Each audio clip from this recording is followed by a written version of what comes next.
New Jersey Devils hockey is brought to you in part by BMW. Stop dreaming, start driving, the ultimate driving machine.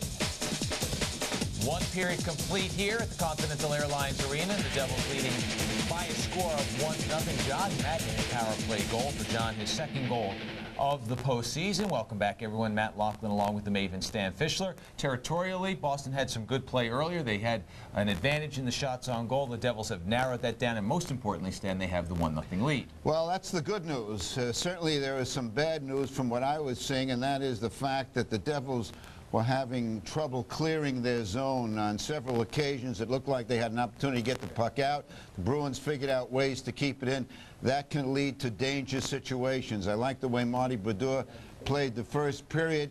I thought that the Devils could have been sharper on their second power play, and they got some time to exploit this one now, because you know that the refs are going to call eventually something on the Devils. That's the way it always goes. So they better be sharp going out in the second period. What do you make of the Devils in the second half of that period? And perhaps it was simply because of the number of penalties called against Boston. But I thought starting to take control, more shots on goal, and it seemed like they had taken maybe Boston's, not necessarily best shot, but a very good shot early on, and were able to counter. Well, that's your way of looking at it. I don't agree, Matty. I thought Boston played very strong throughout the period. And the thing that I find very interesting right now is that the Devils, apart from when they're on a power play, do not seem to have the kind of offense that I'd like. But there was a neat play, Gomez to Elias, and Elias almost, well, he had a good scoring opportunity.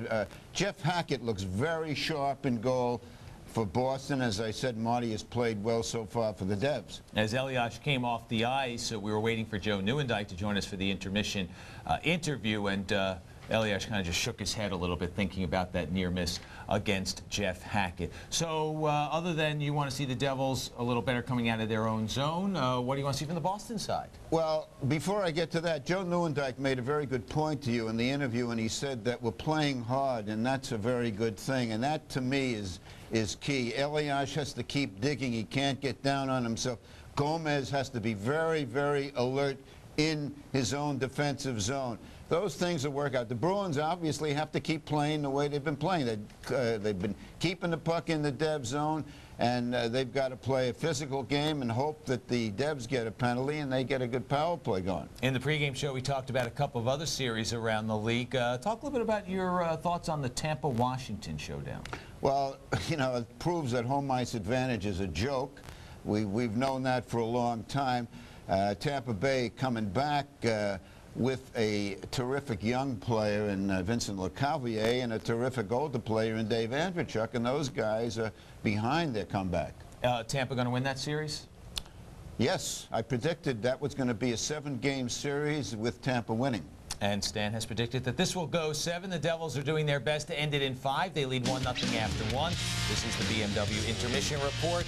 John Madden's goal giving the Devils the lead. Oleg Tverdovsky with the assist. The highlights are coming up next here on